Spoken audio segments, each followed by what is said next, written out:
terms of Spurrier and Meyer. Like they really that seemed to make a difference there, and some of the quieter ones didn't really work out. So, but it's yeah, no, the only bright spot was the DJ Lagway. He looked great when he came in, to play and mop up duty there. But so hopefully it'll be interesting to see how if Graham Mertz is entrenched in the starting role, or if they're going to play the younger guy more. So because he looked really talented. So yeah, but it's they've got a game against Stanford coming up. So hopefully they can get more in tune with on both sides of the ball, and then because it's a big game against Texas A&M after that. So yeah, that's already too much Gator talk.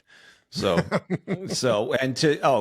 there's nothing. Okay, so we're going to move on to Georgia for a minute. They're the best team in the country. It's super clear. They're better at every position, at least than Clemson, and I'm sure nobody can really match them for how complete that team already looks. And Carson Beck looks really good. Yeah, Beck looks amazing. It really says something when your top two running backs are out and your third string person looks really good. and they did not miss a beat running the ball. So that's a really good sign. And there was missing someone on their defensive line, right? And that defensive line looked great.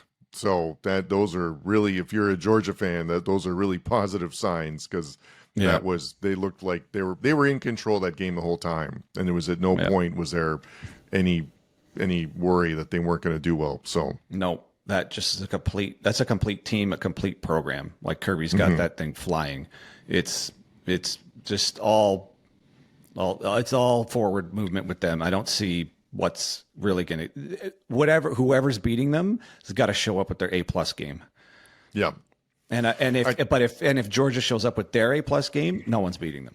They need to have somehow they need to stumble, or just a really unfortunate bounce. I just can't see them getting beat straight up, skill for skill. So another area of concern I have is Oregon.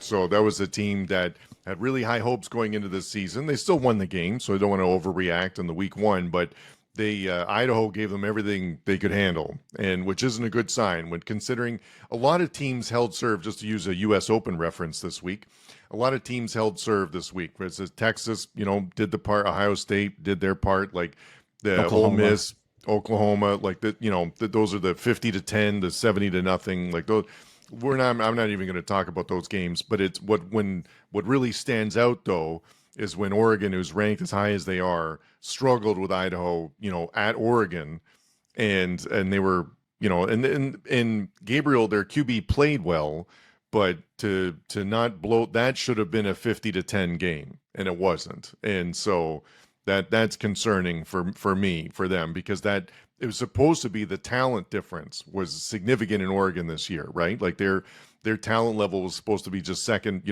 under Ohio State, but it really didn't come out like that, or they didn't play that way on Saturday.